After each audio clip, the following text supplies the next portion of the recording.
Season 1 of Disney Plus' What If was a somewhat rare bit of general joy from Marvel Studios, not much more than good times and Easter eggs for MCU fans who like the idea of seeing familiar characters and storylines remixed into something fresh. So it's fitting the show's second season is airing around the holidays, premiering on December 22nd. New episodes drop through December 30th. It features a Die Hard-inspired Christmas episode in which Jon Favreau's Happy Hogan turns into a Hulk. And yes, they do call him Hulk Hogan, because this series remains a nice little gift for the Marvel zombies out there. Though the actual Marvel zombies from Season 1 only get a little cameo this time. There is a little sticking point, though, and it's one that was also present in What If's debut run. This animated anthology of one-off Marvel stories about what would have happened if things had worked out differently is still not proper.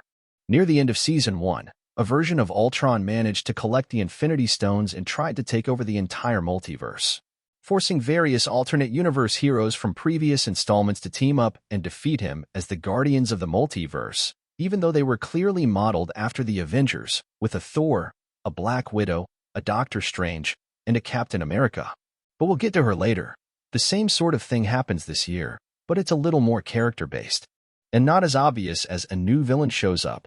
It's still not necessarily a bad thing, but it does stick in your teeth. It's a cool idea on paper, and consistent with the ongoing structure of the MCU, individual stories eventually meshing for a team-up story.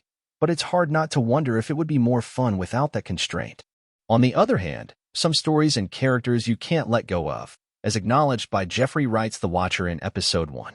The all-seeing observer of the multiverse narrates he doesn't like sequels, but he simply has no choice but to make an exception for one woman, Season 1 GOAT and secret all-time great MCU character Captain Peggy Carter. Haley Atwell's Captain Carter was introduced in an episode that took on Captain America, the first Avenger, asking what if the super soldier serum had been given to Peggy instead of Steve Rogers.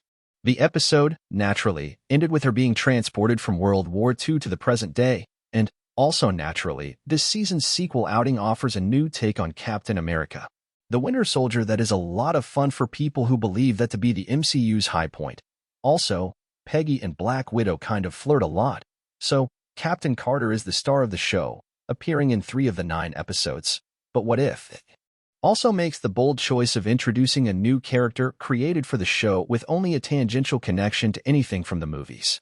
Named Kahori, she's a young Mohawk woman who gets cosmic superpowers. The episode she debuts in is solid, so it's clear What If is proud of and wants her to be a big deal on par with Captain Carter.